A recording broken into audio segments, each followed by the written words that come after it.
Appearance on Dion's Daily Dose does not imply endorsement from or by any candidate or guest. The views, thoughts, and opinions expressed by Dion Bergeron or Dion's Daily Dose are his own and do not represent the views, thoughts, and opinions of any guest. Material and information presented is for general information purposes only.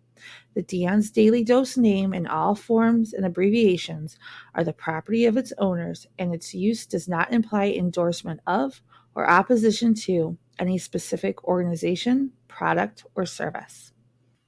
If you'd like to support the show, please visit our Patreon at patreon.com/Dion's Daily Dose. Hello, ladies and gentlemen, and welcome to Dion's Daily Dose for Sunday, July 11th. Let me try to switch this light a little bit. I'm looking not so good. How's everybody doing? There we go. That's a better one. As you may notice, I finally had enough of the big beard and shaved it off. Donovan's okay. He was initially mildly upset about it, but he's all right. I told him, summer's here, it's hot, and I've never been a huge fan of heat, which is why I don't live in Louisiana. There's some stuff to cover today, so we're just going to get right to it. There is some very interesting things going on. We'll start with this. There's a case with the Supreme Court right now. Well, the Supreme Court has to decide whether or not they're going to take the case. It's a guy who sued Delta, JetBlue, Southwest, 4 other airlines over the face mask mandate, right? And he's requested the Supreme Court hear his case. His name is Lucas Wall of Washington, D.C., and last month he filed some lawsuits against the CDC and these airlines. So here is the key to this case. It is not just, I don't want to wear a mask, right? That's not what it's about. What it is Wall can't wear a mask due to an anxiety disorder. Now, regardless of how you feel about masks, whether you think they're necessary, whether you think they're an infringement of freedom, the bottom line is some people have legitimate medical exemptions. Let me just give you one off the top of my head. A human trafficking victim would probably have severe anxiety if they were kept bound and gagged. They would probably have a severe anxiety to wearing these masks. Most businesses respect these medical exemptions. There are doctors that give them.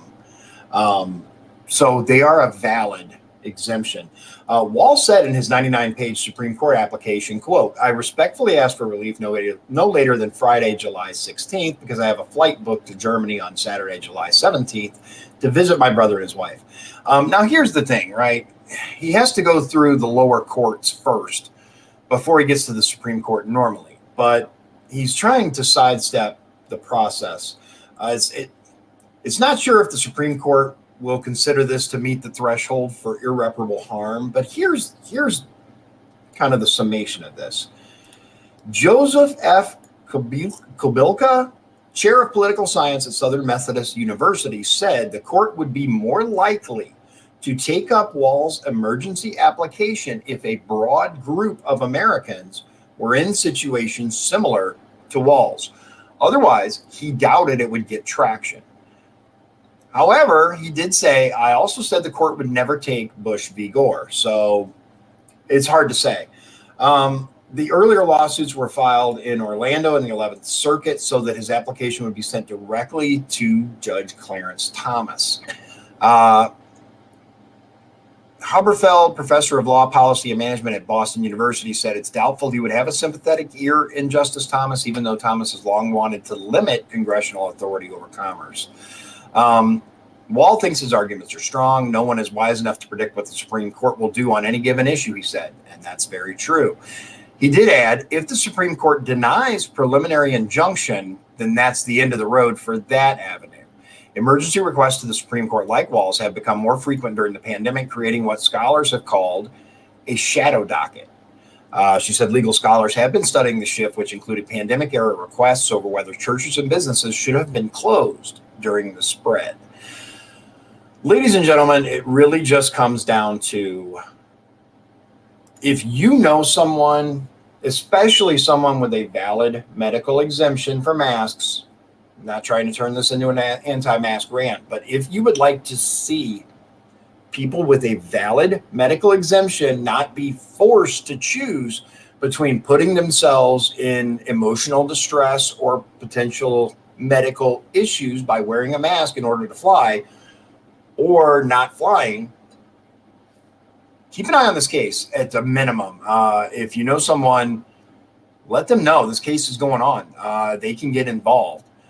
Look up how to contact the attorney, because the more people who sign on to this, the more likely it's going to be heard by the Supreme Court. The next thing I want to talk about is there is a video in Cuba where the communist dictatorship is being protested against. According to Florida Congresswoman Maria Elvira Salazar, Cuba's regime is shutting off internet on the island.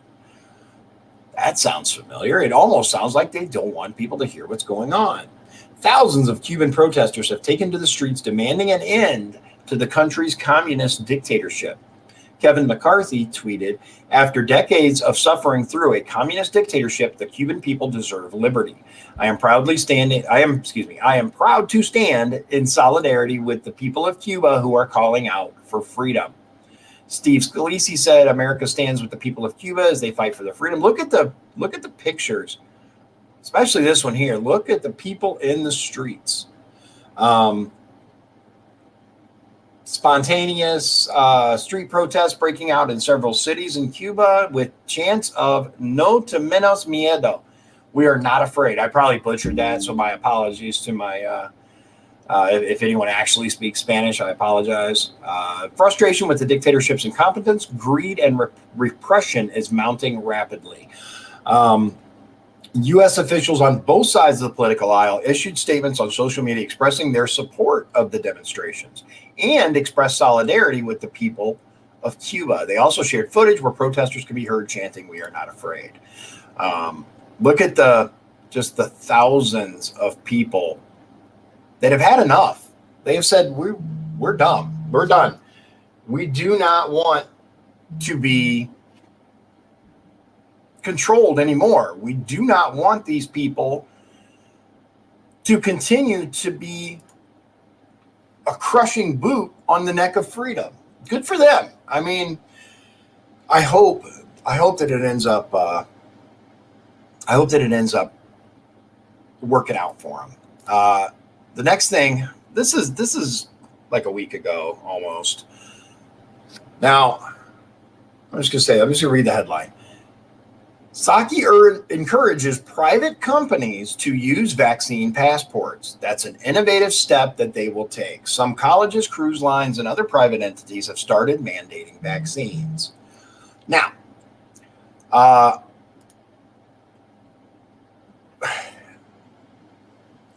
if you remember, because I know I remember,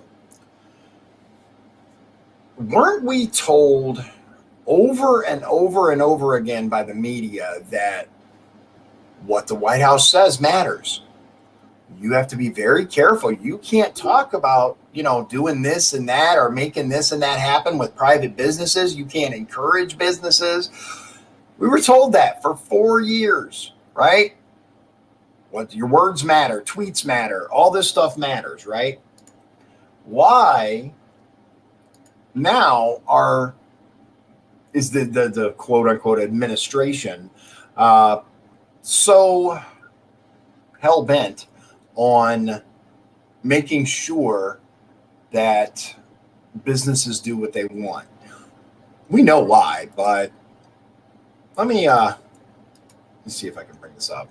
This is about the closest I can get. So I don't know if you've noticed. Hey, Jack. Good to see you, man. Thanks for joining me. So I will say this is a post that I did earlier, and Klaus Meyer, I said, quote, I see that you have made 3 spelling mistakes. Last words of Marquis de Favres after reading his death sentence before being hanged, 1790. I'm right there with him. I can't stand spelling and grammatical errors. It really, really, really bothers me. But I don't know if you've seen this, ladies and gentlemen, but both Haiti and Tanzania, right? Neither of them wanted the vaccines, right? There are multiple news stories that, by all means, look it up. Tanzania, Madagascar, and Haiti, those 3 countries, but specifically Tanzania and Haiti, did not want vaccinations. They wanted to do their own thing. They're a sovereign country.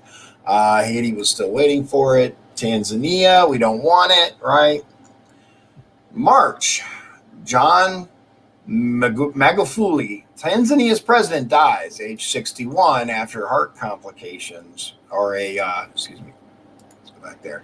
Heart complications at a hospital in Dar es Salaam. Haiti, right? Haitian President Jovenel Moise assassinated at home. I'm sure this is pure coincidence, right? There's no way that this could be connected or be some grand conspiracy theory. I'm sure it's just one of those things that just happens to come about. I will say this. After the president of Tanzania had the heart attack and passed away in the hospital, hey, Dave, how you doing, man? The new president is welcoming vaccinations and is now wants to become a member of COVAX, which I guess is this conglomeration of vaccinated countries. I just want to touch on this real quick. Do you remember in the RoboCop movies? You guys seen RoboCop? Please tell me you've seen RoboCop. If you haven't, you have to go watch it right now. The original. Remember in the RoboCop movies when corporate America aids criminals and helps incite riots so they can lower property values and buy up the city while privatizing that city's police force? Isn't science fiction crazy?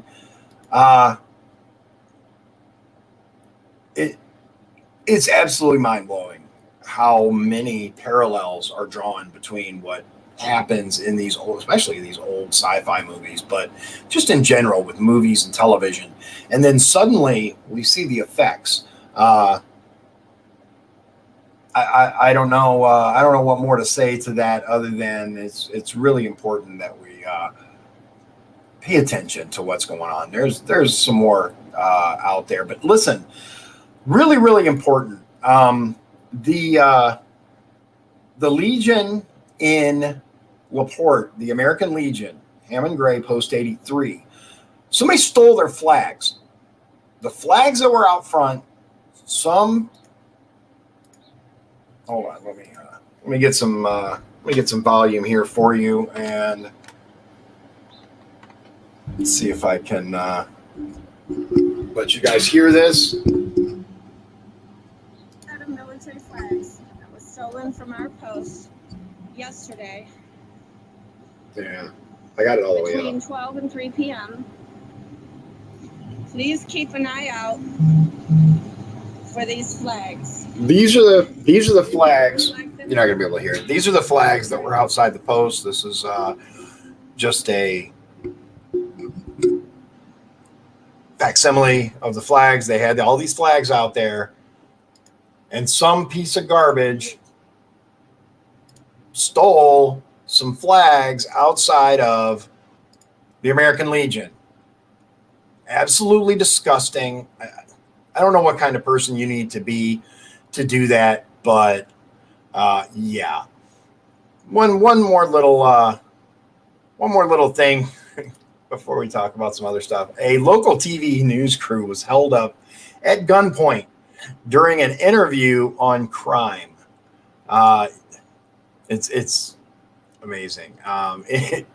not that this happened because that's horrible, but NBC Bay Area news crew held up at gunpoint during interview about Oakland crime.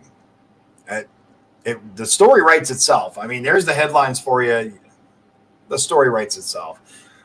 So, look, ladies and gentlemen, I have to make a decision soon, very, very soon. I really should have already done it, but I'm going to make a decision soon about whether or not I'm going to run again especially for state representative.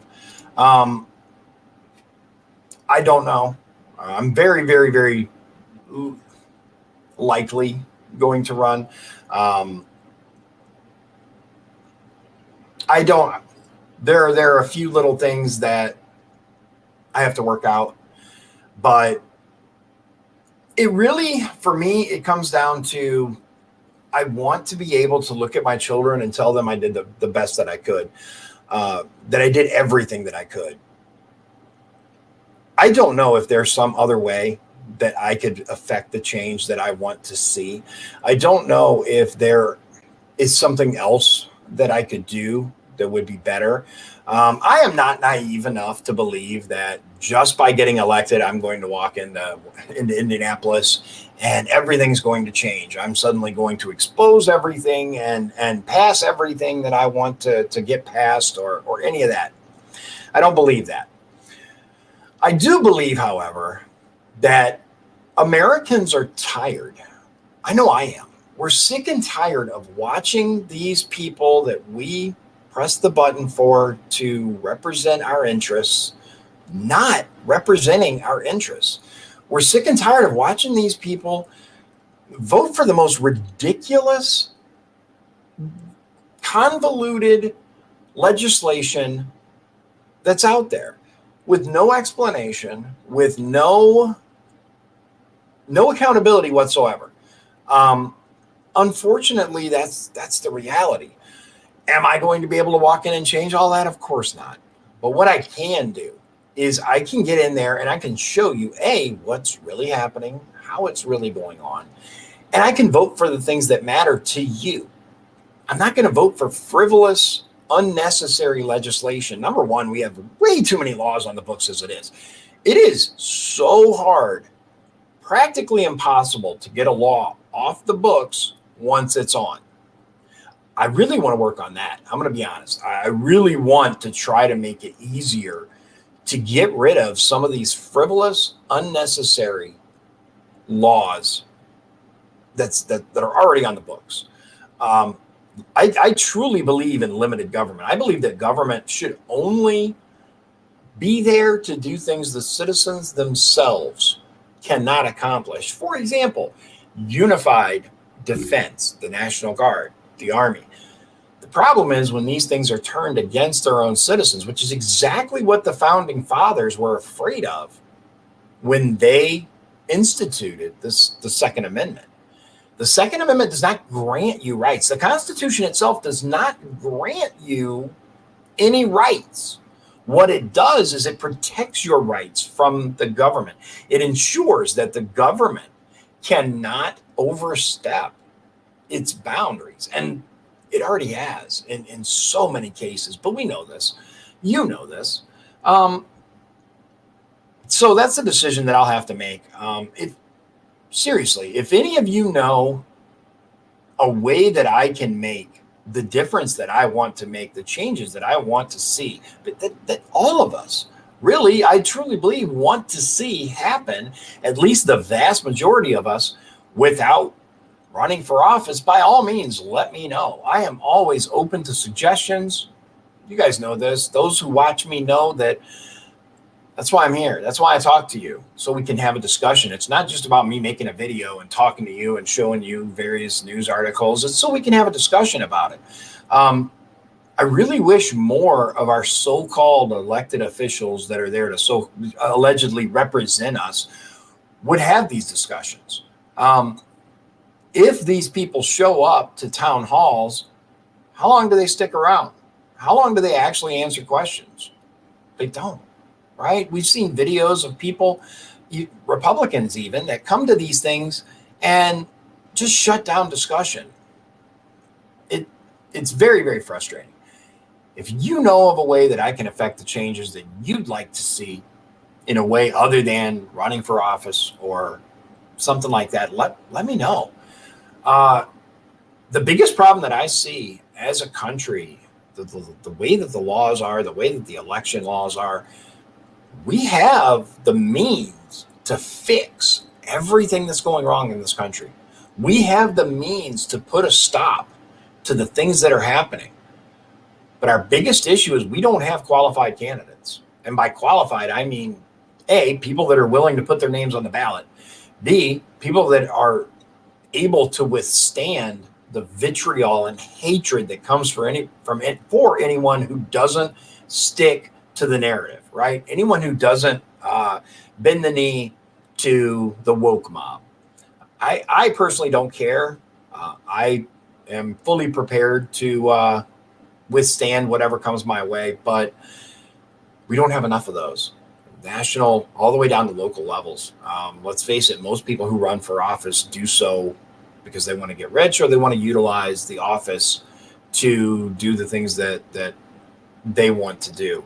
And they're the few that do have good intentions going into it, many times become compromised. And that's just the reality.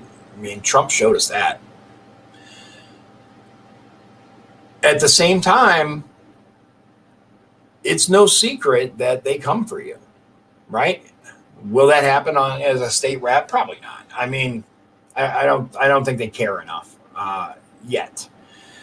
That said, though, if they can destroy, if they can silence, if they can demonize, if they can do all of the things that they did to a powerful, well-respected, loved businessman like Donald Trump, the president of the United States, they can easily do it to any of us.